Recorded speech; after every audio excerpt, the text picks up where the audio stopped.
শুভ দুপুর দর্শক, আমন্ত্রণ জানাচ্ছি ব্যবসা বাণিজ্যের অর্থনীতির সবশেষ সংবাদ ও বিশ্লেষণ নিয়ে নিউজ 24 নিয়মিত আয়োজন বিজনেস আওয়ারে। সাথে আছি আমি রিয়াদ সুমন। শনি থেকে বৃহস্পতিবার দুপুরে 1টায় প্রচারিত হচ্ছে আমাদের এই অনুষ্ঠান। আর গোটা আয়োজনে দেশ বিদেশের ব্যবসা বাণিজ্যের সবশেষ খবর ছাড়াও থাকবে খবরের বিশ্লেষণ। এছাড়াও শেয়ার বাজার ও মুদ্রা বাজারের আপডেট সহ থাকবে আন্তর্জাতিক বাজারের হালচাল। চলে যাচ্ছি আজকের আয়োজনে। ট্রেড বেস মানি লন্ডারিং প্রতিরোধে শুধু আইন কানুন যথেষ্ট নয়, এক্ষেত্রে প্রয়োজন বুদ্ধিমত্তা ও সতর্ক নজরদারি, এমন মন্তব্য করেছেন বাংলাদেশ ব্যাংকের ডেপুটি গভর্নর নুরুন নাহার। মঙ্গলবার সকালে Bangladesh institute of bank management PIBM আয়োজিত এক সেমিনারে এসব কথা বলেন তিনি। সেমিনারের মূল প্রতিপাদ্য ছিল বাণিজ্যিক অর্থ পাচার প্রতিরোধে নির্দেশনাসমূহের বাস্তবায়ন। ডেপুটি গভর্নর বলেন, BFIU এর গাইডলাইন যথাযথভাবে মানা হচ্ছে কিনা তা কঠোরভাবে পর্যবেক্ষণ করতে হবে। তিনি আরও বলেন, অর্থ পাচার কিছুটা কমেছে, তবে তাতে নিশ্চিন্ত থাকার সুযোগ নেই, কারণ দুর্নীতিবাজরা সবসময়ই ফাঁকফোকর খোঁজে। বাংলাদেশ ব্যাংকের নীতিমালা যথাযথভাবে অনুসরণ করা হলে অনেক অপরাধ এড়ানো সম্ভব হতো বলেও মন্তব্য করেন তিনি।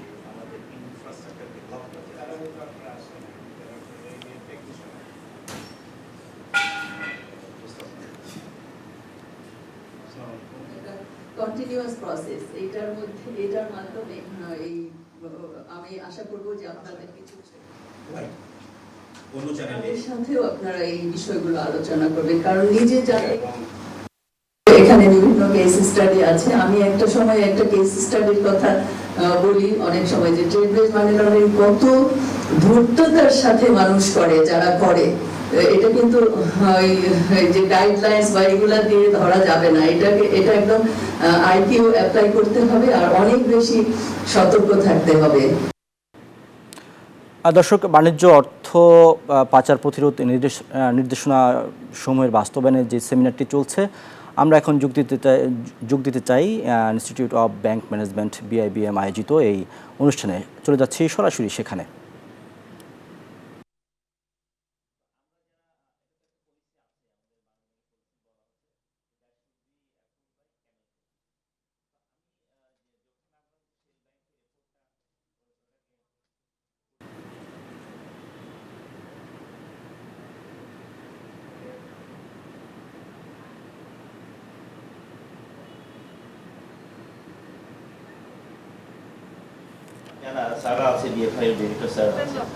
আমরা এই ইনফরমেশনটা শেয়ার করতে পারি না, কারণ আমি একটা ব্যাংকের শরীর চ্যাপ্টার ব্যাংকের নামই বলে দিলাম, সে মার্কেন্টাইল ব্যাংকে চেষ্টা করেছিল আগামী গভর্নমেন্টকে, আমি ডিক্লাইন করে বাংলাদেশ ব্যাংকে রিপোর্ট করেছি।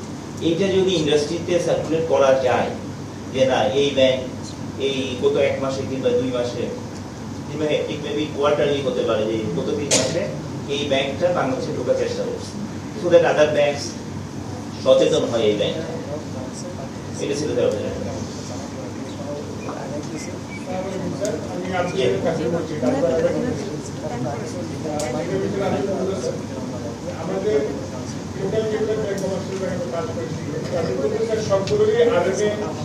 যাবে যে এভারেজে 500-600 থাকে টোটাল আনালি করতে হয় তোমার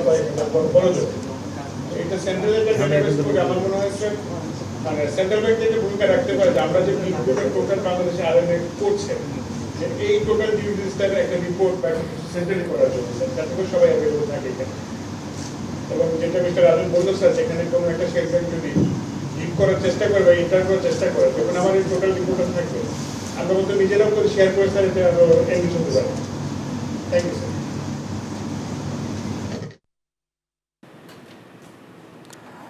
দর্শক, এবার শুরু করতে চাই আমাদের আজকের আলোচনা। যুক্তরাষ্ট্রের পাল্টা শুল্ক কোন পথে বাংলাদেশ, এই বিষয়ে আজকে আমরা আলোচনা করতে চাই। আমাদের সাথে এই বিষয়ে যুক্ত হবেন দুজন অতিথি। একজন বাংলাদেশ BGME এর সিনিয়র ভাইস প্রেসিডেন্ট জনাব ইনামুল হক খান বাবলু, এবং আরেকজন আছেন অর্থনীতিবিদ ডক্টর মাহফুজ কবির। দুজনকে স্বাগত জানাচ্ছি আমাদের আজকের এই আলোচনা পর্বে। আশা করছি দুজনেই শুনতে পাচ্ছেন। প্রথমে শুরু করতে চাই জনাব ইনামুল হক আপনাকে দিয়ে। আপনি জানেন যে বাড়তি শুল্ক দিয়েছে যুক্তরাষ্ট্র, সেটি নিয়ে এই মুহূর্তে আসলে দর কষাকষির একটি অবস্থানে বাংলাদেশ আছে এবং সেখানে আপনাদের পক্ষ থেকে আমরা জানি যে আপনারাও একটি পদক্ষেপ নিয়েছেন। আমরা একটি স্লাইডে দেখতে চাই যে আজকে এখানে গতকালকে একটি যে সেমিনার হয়েছে সেখানে আমরা দেখতে চাই যে আমরা দেখতে চাই যে এখানে গত রোববার একটি সেমিনার হয়েছে যেখানে বিজিএম এর সভাপতি বলেছেন যে বাংলাদেশি পণ্যে বাড়তি শুল্ক কমানোর দর কষাকষির জন্য লবিস্ট নিয়োগ করার চেষ্টা করছে তৈরি পোশাক শিল্পের মালিকদের সংগঠন বিজিএমইএ। এমন তথ্য দিয়ে সংগঠনটির সভাপতি মাহমুদ হাসান খান বলেছেন, গতকাল থেকে আমরা সব লবিস্ট নিয়োগে দৌড়ঝাঁপ শুরু করেছি, তবে লবিস্টদের কাছ থেকে সাড়া কম পাচ্ছি। এর কারণ অধিকাংশই বিভিন্ন দেশের পক্ষে যুক্ত হয়ে গেছে। রোববার রাজধানীতে এক সেমিনারে তিনি গোলটেবিল বৈঠকে তিনি এই মন্তব্য করেছেন। এ বিষয়ে ধরেই আপনার সাথে আলোচনা করতে চাই জনাব ইনামুল হক খান বাবলু, আপনারা যে উদ্যোগটি নিচ্ছেন এবং যে লবিস্ট নিয়োগের কথা বলছেন সেটি আসলে এই মুহূর্তে কি পর্যায়ে আছে, যদি এর সাথে আপনি যুক্ত করতেন। জি ধন্যবাদ। আমি প্রথমে উত্তরায় আমাদের মাইল স্কুল এন্ড কলেজের যে যারা শহীদ হয়েছে, মারা গেছে, মাগফিরাত কামনা করি। আমরা লবিস্ট নিয়ে যে আলোচনাটা করলাম, ও এটা লবিস্ট টাইম কিন্তু অনেক শেষ। আমাদের লবিস্ট নিয়োগের টাইম ছিল 3 মাস আগে। তো এখন এইটা আমরা টাইম অনেক লেট হয়ে গেছে। তো আমরা মনে করি যে এখন লবিস্ট নিয়োগ করে কতটুকু সফল হব বা এটা আমরা বলতে পারছি না। তো তো আমরা এখন যেটা করবো, আমরা প্রতিনিধি দল আমেরিকা যান, তো ওনারা যারা করবেন তার উপরে বেস করে মনে হয় এখন আমাদের করতে হবে। এখন আমাদের যে আন্তর্জাতিক সম্পন্ন আমাদের যে উপদেষ্টা খলিল সাহেব, উনি যাচ্ছেন, বশির সাহেব আছেন, ওনারা আমেরিকা, ওনারা যে নেগোসিয়েশন, আমরা তার মধ্যে পূর্ণ আস্থা। এই লাস্ট মোমেন্টে লবিস্ট নিয়ে করে আমরা জনাব ইনামুল হক খান, আপনার কাছ থেকে জানতে চাচ্ছিলাম যে লবিস্ট নিয়োগের বিষয়টি নিয়ে আমরা কথা বলছিলাম, সেটি আসলে এই মুহূর্তে কতটুকু উপযুক্ত সময় লবিস্ট নিয়োগ করা বা লবিস্ট পাওয়া? লবিস্ট নিয়োগের ব্যাপারটা কিন্তু এখন অলরেডি লেট। এটা লবিস্ট কিন্তু সাধারণত 2 মাস 3 মাস আগে যদি আমরা করতে পারতাম তাহলে, আর এখন কিন্তু লবিস্ট নট, সবগুলো দেশ যারা কিন্তু এই লবিস্ট তারা নিয়ে ভালো কোনো লবিস্টও পাওয়া যাচ্ছে না। Time is window is only 6 days। তো 6 দিন বাকি, এই সময় এখন নেগোসিয়েশন যাবে, করে সফলতা আমরা পাবো না। তো এখন এই ব্যাপারে আমরা মনে করি আমাদের যে সিকিউরিটি অ্যাডভাইজার আছেন খলিল, আমাদের উপদেষ্টা আছেন বশির সাহেব, করবেন। আমরা আশা করি যে আমাদের জন্য একটা ভালো ফল নিয়ে, খলিল সাহেব আন্তর্জাতিক খ্যাতিসম্পন্ন নেগোসিয়েটর এবং উনি পাবেন, আমরা বিশ্বাস করি ভালো একটা ফল নিয়ে আসবেন।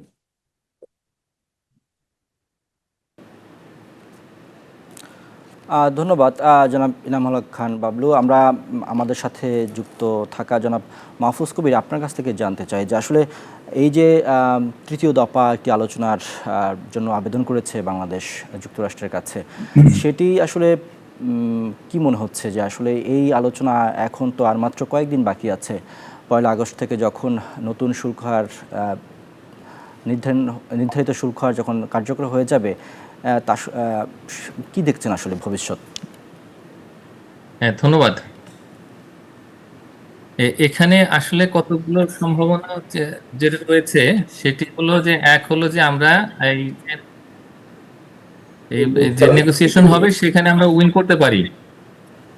হ্যাঁ, এখন এটার হওয়ার জন্য আসলে আমাদের কৌশলগুলোকে ঠিক করতে হবে এমন ভাবে যাতে করে আমাদের যারা বিজনেস অ্যাসোসিয়েশনের লিডার, যারা এক্সপার্ট এবং গভর্নমেন্টের যারা রিপ্রেজেন্টেটিভ, বিশেষ করে মিনিস্ট্রি অফ কমার্সের যারা সিনিয়র রিপ্রেজেন্টেটিভ রয়েছেন, এখানে উপদেষ্টা আছেন, তারপরে সচিব আছেন এবং এক্সপোর্টের বিষয়গুলো যিনি ডিল করেন যারা, তারা সবাই মিলে যদি আমরা এখানে অংশগ্রহণ করি এবং আমরা যদি আমাদের যে স্ট্র্যাটেজি সেটা যদি একভাবে করে এবং খুব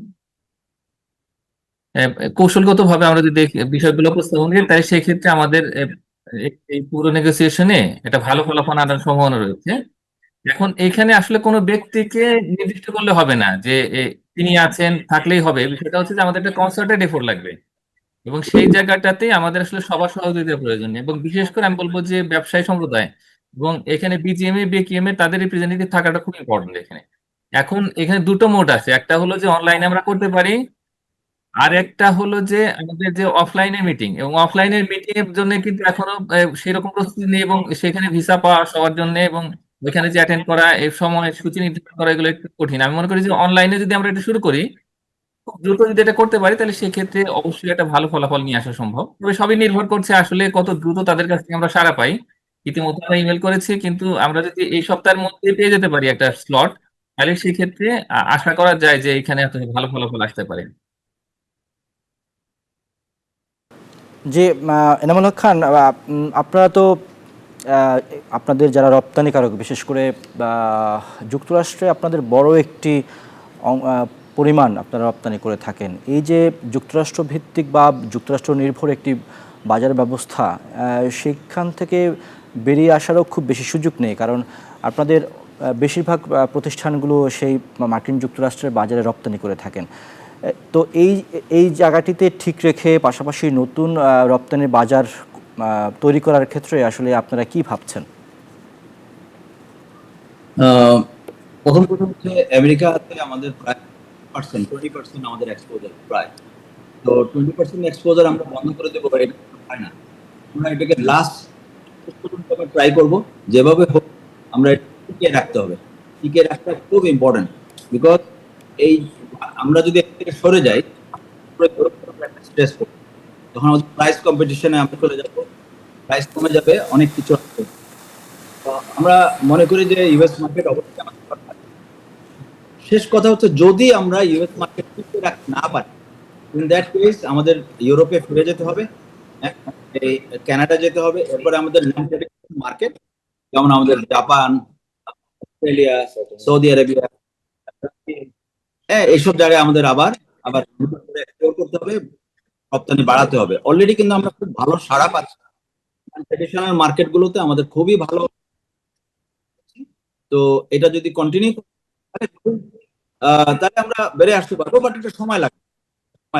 আমরা $8 বিলিয়ন, $8.2 বিলিয়ন রিপ্লেস করা ইজ নট ইজি।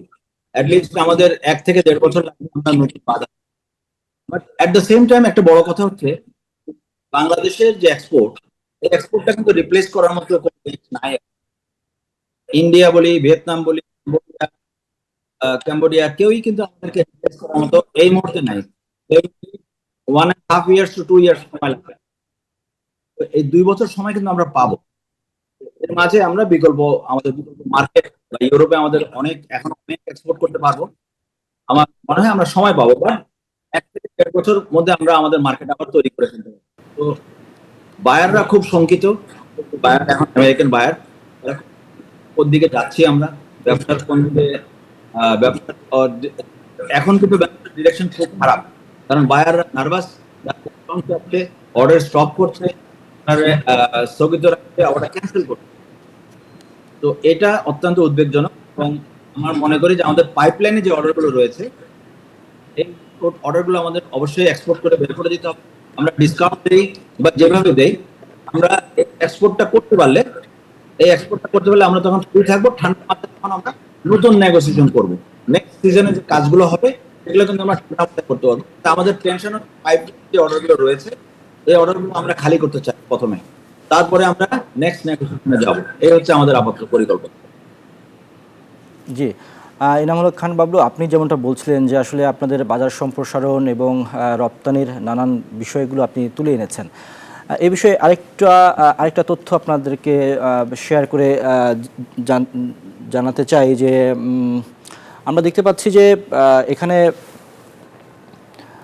বাণিজ্য মন্ত্রণালয়ে পাল্টা শুল্ক হার কমানোর ব্যাপারে তৃতীয় দফার আলোচনা করতে যুক্তরাষ্ট্রের বাণিজ্য প্রতিনিধি বা ইউএসটিআর এর কাছে সময় চেয়ে আবারও ইমেল করেছে। এই বাণিজ্য মন্ত্রণালয়ে সোমবার ইমেল পাঠিয়ে নতুন করে আলোচনা শুরুর সময় চেয়েছে বাণিজ্য মন্ত্রণালয় সূত্রে এই তথ্যটি আমরা জানতে পেরেছি। এই যে নতুন করে আলোচনার জন্য যে সময় চাওয়া হয়েছে যুক্তরাষ্ট্রের কাছে, এই বিষয়টি নিয়ে একটু মাহফুজ কবির আপনার কাছ থেকে জানতে চাই যে আসলে আলোচনার, এখন তো আপনি জানেন যে আমরা আলোচনার আজকে 22 তারিখ অর্থাৎ 1 আগস্ট থেকে যে কার্যকর হয়ে যাচ্ছে সেই জায়গাটাতে আসলে আমরা এখন এই চিঠি বা মেইল যোগাযোগের মাধ্যমটা কি হচ্ছে, আসলে পারবো কি আমরা এই সমঝোতায় আনতে যুক্তরাষ্ট্রকে?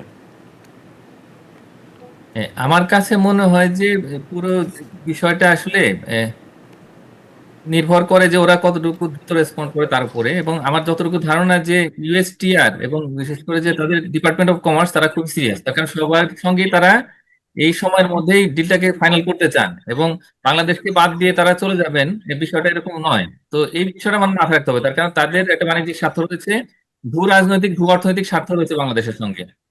সুতরাং তারা এই সময়ের মধ্যে আশা করি আমাদেরকে সময় দিবেন, এবং সেটা যদি অনলাইনে হয় সেটাও ভালো, মানে এটা যে অফলাইনে যেতে হবে পার্সন করতে হবে বিষয়টা এরকম নয়।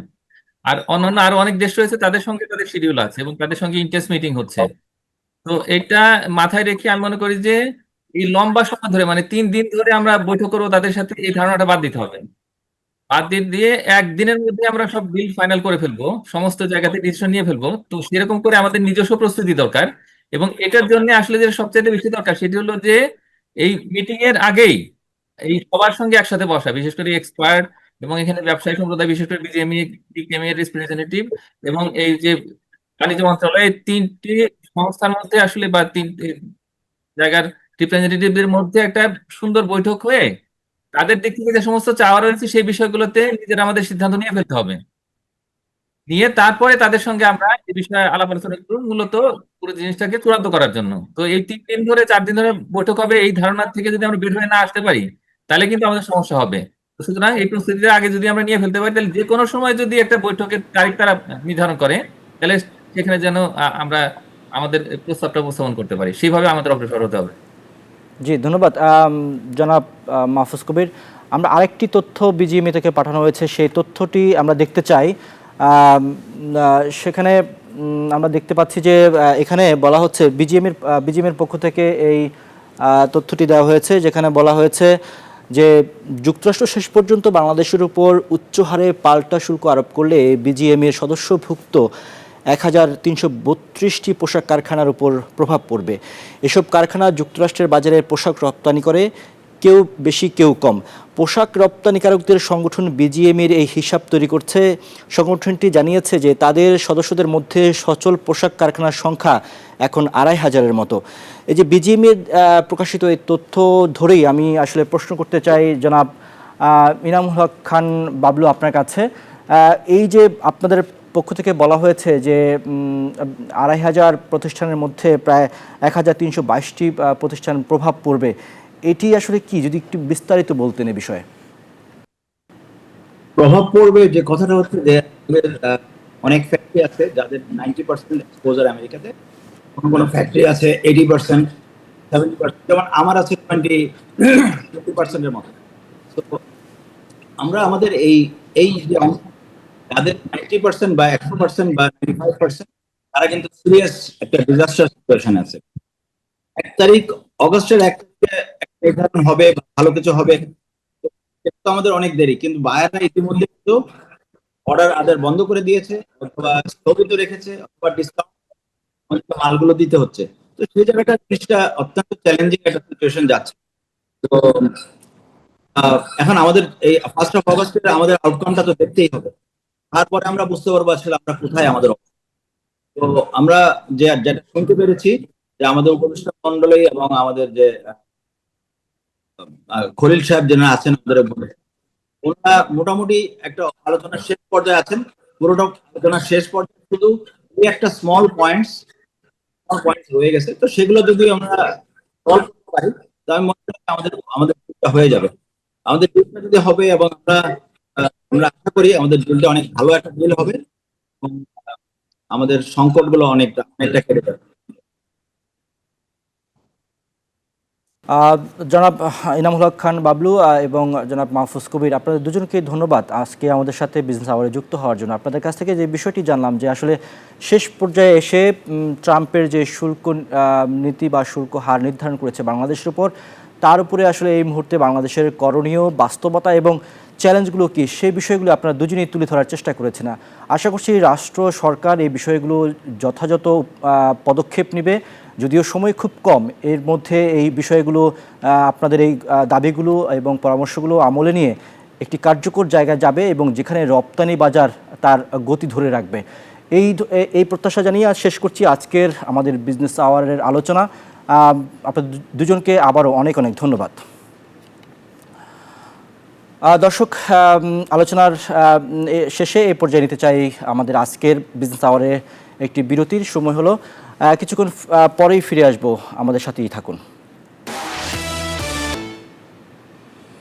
বিরতির পর আবারও স্বাগত জানাচ্ছি বিজনেস আওয়ারে। এবারে জানাবো শেয়ার বাজারের খবর।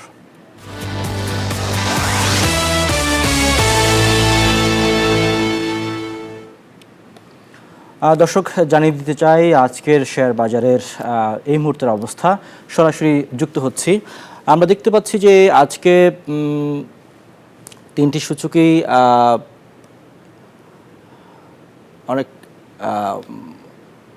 তিনটি সূচকই মোটামুটি 0.0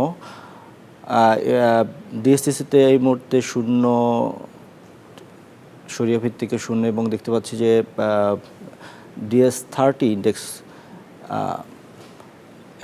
দর্শক, এই মুহূর্তে লাস্ট আপডেটটি আমরা আবারও পেলাম।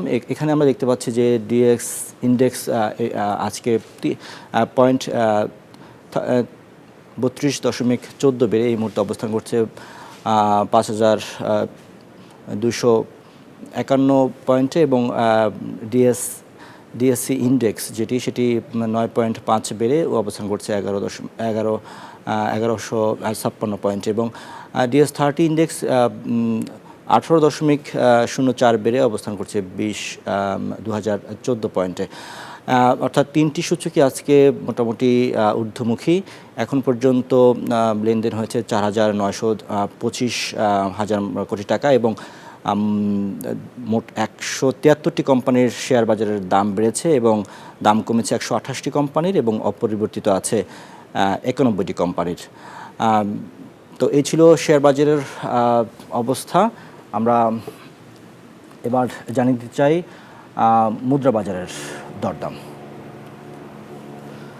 দর্শক, মুদ্রা বাজারের আপডেট জানাতে চাই। দেখতে পাচ্ছি যে আজকে মার্কিন ডলার 122 টাকায় ক্রয় হচ্ছে, বিক্রি হচ্ছে 123 টাকায়। ইউরো ক্রয় হচ্ছে 135 টাকায়, বিক্রি হচ্ছে 140 টাকায়। পাউন্ড বিক্রি হচ্ছে 155 টাকায় এবং বিক্রি হচ্ছে 162 টাকায়। চীনা ইউয়ান বিক্রি হচ্ছে 15.50 পয়সা এবং বিক্রি হচ্ছে 17.30 পয়সায়। সৌদি রিয়াল 30 টাকায় ক্রয় হচ্ছে, বিক্রি হচ্ছে 32 টাকায়। ভারতীয় রুপি ক্রয় হচ্ছে 1 টাকা 38 পয়সা এবং বিক্রি হচ্ছে 1 টাকা 45 পয়সায়। এবার জানাবো স্বর্ণের দরদাম। দর্শক, আমরা আজকে দেখতে পাচ্ছি যে 22 ক্যারেট স্বর্ণের প্রতি ভরির দাম আজকে বিক্রি হচ্ছে 1,70,551 টাকা এবং 21 ক্যারেটের প্রতি ভরি স্বর্ণের দাম আছে 1,62,795 টাকা। 18 ক্যারেটের দাম আছে 1,39,548 টাকা এবং সনাতন স্বর্ণের দাম আছে 1,15,392 টাকা। জানাবো রূপার দরদাম। রূপার দরদামে প্রতি ভরি রূপা 22 ক্যারেটের সেটি বিক্রি হচ্ছে 2,811 টাকায়। 21 ক্যারেটের প্রতি ভরি রূপার দাম আছে 2,683 টাকা। 18 ক্যারেটের দাম আছে 2,298 টাকা এবং সনাতন রূপার দাম প্রতি ভরি 1,726 টাকা।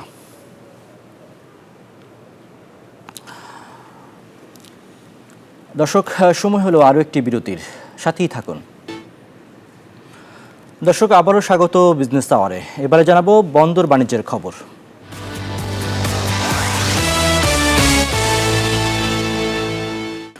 চট্টগ্রাম বন্দরে দীর্ঘ সময় পড়ে থাকা নানা ধরনের টাইলস, ফেব্রিক্স সহ 145 লট পণ্য নিলামে তুলেছে কাস্টমস। গত 16 জুলাই থেকে অনলাইনে নিলামে পণ্যের প্রস্তাবিত দরপত্র দাখিল শুরু হয়েছে। অন্যদিকে বারবার নিলামে তোলার পর বিক্রি হয়নি এমন পুরনো পণ্য সরাসরি নিলামে তুলতে সব ধরনের প্রক্রিয়া শেষ করেছে কাস্টমস। এই লটে আছে গাড়িও। আবু জাবেদের ছবিতে চট্টগ্রাম থেকে নয়ন বড়ুয়া জয়ের রিপোর্টে দেখুন বিস্তারিত। চট্টগ্রাম বন্দর দিয়ে আমদানি করেও নানা জটিলতায় দীর্ঘদিন ধরে পণ্য খালাস না করা এসব পণ্য 2 দফায় নিলামে তুলেছে কাস্টমস। প্রথম দফায় চট্টগ্রাম কাস্টমস বিশেষ নিলামে টাইলস, ফেব্রিক সহ 145 লট পণ্য নিলামে তোলা হয়েছে। গত 16 জুলাই থেকে অনলাইনে নিলাম পণ্যের প্রস্তাবিত দরপত্র দাখিল শুরু হয়েছে। একটা নিলাম 30 তারিখ পর্যন্ত দরপত্র সাবমিশনের অথবা অনলাইনে বিড করার আছে, আরেকটা বোধহয় 5 তারিখে। তো তারপরে এগুলি টেন্ডার ওপেনিং হবে আর কি। বিডাররা বলছেন তাদেরকে এখন নিলামকৃত পণ্য দেখার সুযোগ করে দিয়েছে। তবে লরি গাড়ি, plastic film, white speed, textile chemicals, steel scrap, sodium nitrate সহ নানা পণ্য রয়েছে এই লটে। নিলামে যেই দর নির্ধারণ করেছে সেই দরে বিক্রি না হওয়ার সম্ভাবনা রয়েছে। ফার্স্ট বিডে যদি কেউ সবাই পার্টিসিপেট করে, সেকেন্ড বিডে গিয়ে সর্বোচ্চ দরদাতাকে দেওয়ার যে একটা সিস্টেম আছে, ওই সিস্টেমে হয়তো বিক্রি হবে। তবে একেবারে পুরনো পণ্য দ্বিতীয় দফায় সরাসরি নিলামে যে সিদ্ধান্ত নিয়েছে কাস্টমস, সেই সিদ্ধান্তে কিছুটা রাজস্ব আদায় সম্ভব বললেন তারা। গুণগত মান আপনি নিজে দেখতে হবে, সরজমিনে দেখতে হবে, দেখে যা যে মূল্যে আপনার আইডিয়াতে আসবে ওই মূল্যেই যদি আপনি সর্বোচ্চ দরদাতা হন, ওটাতে অনুমোদন হবে, ওখানে কোনো পার্সেন্টেজ লাগবে না। আমদানিকৃত পণ্য জাহাজ থেকে বন্দর ইয়ার্ডে নামা 30 দিনের মধ্যে আমদানিকারককে সরবরাহ নিতে হয়। এই সময়ের মধ্যে কোনো আমদানিকারক পণ্য সরবরাহ না নিলে তাকে নোটিশ দেয় কাস্টমস। যে কোনো পণ্য নিলামে তোলার আগে আমরা আমদানিকারককে আমরা আইন অনুযায়ী তাকে নোটিফাই করি যে আপনার এই পণ্যটা এতদিন ধরে এসেছে, আইনের এত ধারা অনুযায়ী এটা যদি আপনি না খালাস করেন আমরা নিলামে নিয়ে যাবো আর কি। সে যদি রিপ্লাই দেয় যে হ্যাঁ পণ্যটা নিতে চাই, শুল্ক করে দিয়ে সে নিয়ে যেতে পারে। ইভেন নিলামে চলে গেলেও সে জরিমানা দিয়ে সেই নিলাম থেকে আবার সে রেগুলার প্রসেসে নিতে পারে। তবে কেন আমদানির পর পণ্য খালাস করতে আগ্রহ নেই আমদানিকারকরা, তা খতিয়ে দেখছে বন্দর কাস্টমস। নয়ন বড়ুয়া জয়, নিউজ 24, চট্টগ্রাম। দর্শক, এবারে জনপদে শিল্প বাণিজ্যের খবর।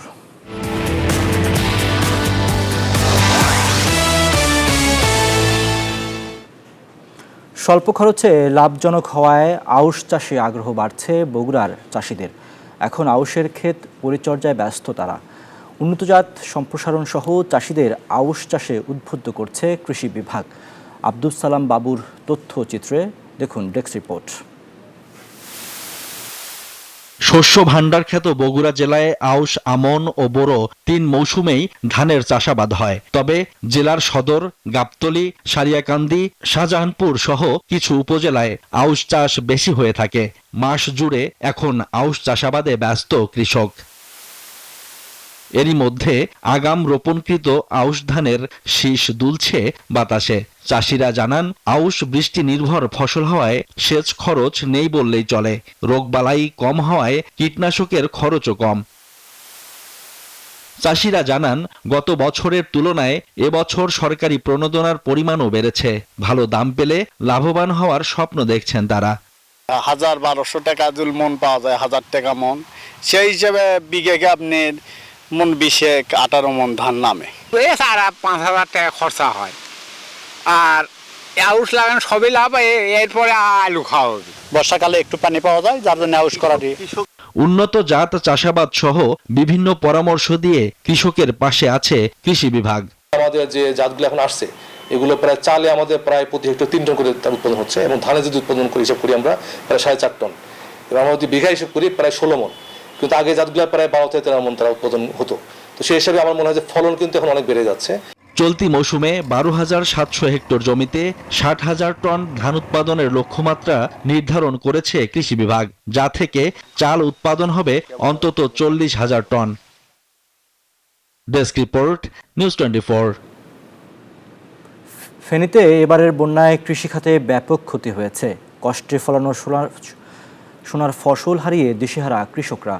সংশ্লিষ্টরা বলছেন 5,000 হেক্টর জমির ফসলের ক্ষতি হয়েছে। ক্ষতিগ্রস্ত কৃষকদের সব ধরনের সহায়তার আশ্বাস দিয়েছে তারা। মোহাম্মদ ইয়াসিন সুমনের তথ্যচিত্রে দেখুন ডেস্ক রিপোর্ট। উজানের পাহাড়ি ঢলে ফেনীর মুহুরী, কহুয়া ও সিলোনিয়া নদীর বিভিন্ন স্থানের ভাঙনে ফুলগাজী, পরশুরাম, ছাগলনাইয়া, সদর ও দাগনভূঞা উপজেলা প্লাবিত হয়। এতে পানিতে তলিয়ে যায় আউশ, আমনের বীজতলা ও সবজির জমি। কষ্টে ফলানো সোনার ফসল হারিয়ে দিশেহারা কৃষক। এভাবে আমি প্রায় 6-7টা প্রকল্পের এমন ক্ষতিগ্রস্ত হয়েছে। আমরা বীজতলা বহুত ক্ষতিগ্রস্ত হয়ে গেছি, একবার মারি গেছে, এখন আমরা আবার এটা রেডি করি। এই বন্যাতে এখানে প্রায় 1 লাখ টাকার মতো ক্ষতিগ্রস্ত হয়েছে আমরা। ফসল রক্ষায় টেকসই বাঁধ নির্মাণের দাবি এলাকাবাসীর। পানিয়ে নিষ্কাশন হইতেছে না, খারে বিলে সব মানুষের ঘর বাড়ি উড়াই। আমি মাননীয় সরকারের কাছে অনুরোধ করতেছি যে আমাদেরকে কিছু যেন সহযোগিতা করা হয়। সংশ্লিষ্টরা জানান, এবারের বন্যায় 845 হেক্টর জমির আউশ ধান, 537 হেক্টর জমির গ্রীষ্মকালীন সবজি ও 689 হেক্টর জমির আমনের বীজতলার ক্ষতি হয়েছে। ক্ষতিগ্রস্ত কৃষকদের সহায়তার আশ্বাস কৃষি কর্মকর্তাদের। আমরা বন্যা পরবর্তী কৃষক ভাইদের করণীয় নিয়ে আমরা কৃষকদেরকে বিভিন্নভাবে পরামর্শ দিয়ে যাচ্ছি। ইতিমধ্যেই আমরা নিমজ্জিত অঞ্চলের একটা প্রাথমিক প্রতিবেদন আমরা উদ্যান কর্তৃপক্ষের কাছে পাঠিয়েছি। তারপর আমরা চূড়ান্ত রিপোর্ট প্রদানের পর আমরা তাদেরকে পুনর্বাসনের ব্যবস্থা নেব। কৃষি সম্প্রসারণ অধিদপ্তরের তথ্য মতে এবারের বন্যায় এই জেলায় 5564.61 হেক্টর জমির ফসলের ক্ষতি হয়েছে। Desk report, news 24। এবারে বিশ্ব বাণিজ্যের খবর।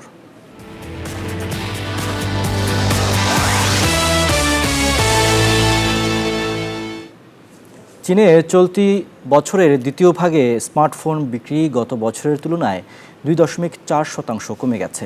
মঙ্গলবার এক প্রতিবেদনে তথ্য দিয়েছে রয়টার্স।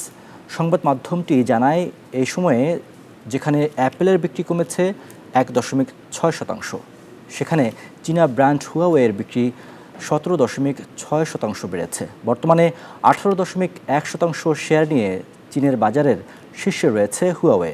তাদের পরেই তালিকায় রয়েছে ভিভো, অপ্পো এবং শাওমি।